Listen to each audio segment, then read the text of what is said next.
Come on with it. That's right. Here's some bait for you, Rico, because Senator Collins pushes the FBI for more information on illegal marijuana grows in Maine. That's right. Senator Susan Collins continues to push federal authorities, this time the FBI, for more information about illegal marijuana grows operations in Maine. In a quote, "This is a serious problem, and our country, state, and local law enforcement have been working with federal officials, but they are overwhelmed by the magnitude of the task," Collins says. At a recent hearing, the Republican questioned FBI Director Christopher Wray about the illegal grows and China's potential involvement. Wray says they are starting to see more ties between many of these operations and Chinese organized crime. He says the United States and rural communities could be seen as an attractive market for the grows. In a quote, "Our assessment is that it's a combination of the fact it is activity that can be done relatively cheaply, and by comparison to other drugs in the United States, the consequences that they face from a legal perspective are not as severe as they might be in other countries where they might also want to operate," Wray said. So it makes for an attractive business proposition.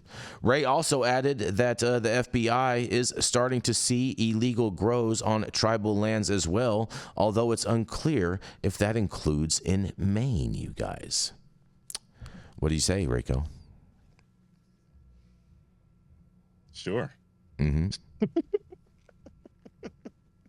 I don't know, man. Maine's going to become a major exporter of weed now, right? Well, I mean, it's the closest. It's the closest to everywhere else, except for Hawaii. Oof. Yeah. Really? Weed is just not the problem. They're trying to scare people into thinking it is. I don't know how far they think they're going to go with this. The average person knows you smoke a joint, you're not going to, become a schizophrenic. Well, I don't think they're trying to scare people. I don't think they're trying to scare people like that. I mean, when you look at the demographics in Maine, Maine is a pretty independent state. You're mixed with conservatives and a lot of independents and some Democrats up there Libertarian too. state, man. Yeah, it's a very libertarian state, and so I think what they're trying to do with this is to use this in the whole global argument against China of saying how they're coming into the rural communities and coming into here and extracting from here and setting up shop, and it's going to freak out people. That's what they're trying to do.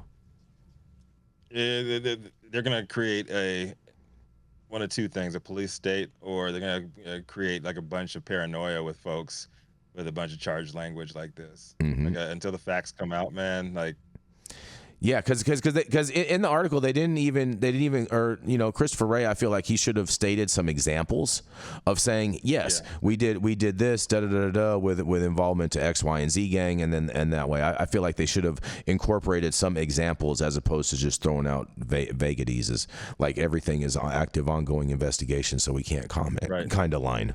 Right. Right, collect the facts. Well, growing weed's an economic opportunity. Mm-hmm. I mean, if you know that all around you people are buying weed and you can get away with it in your state, I mean, you could be a white dude, it could be a black dude, it could be an Oriental dude. It doesn't really matter. If there's an economic opportunity there to grow some weed and sell it, they're going to take advantage of it. And the rest of this is propaganda. I mean, it doesn't matter what race you are, you can still grow decent weed or grow fucking boof. This is an economic opportunity available in the United States. They're taking advantage of it. Mm-hmm. China is today's boogeyman. So I take all this shit like with a grain of salt. I see more of this as propaganda than anything else. Mm-hmm.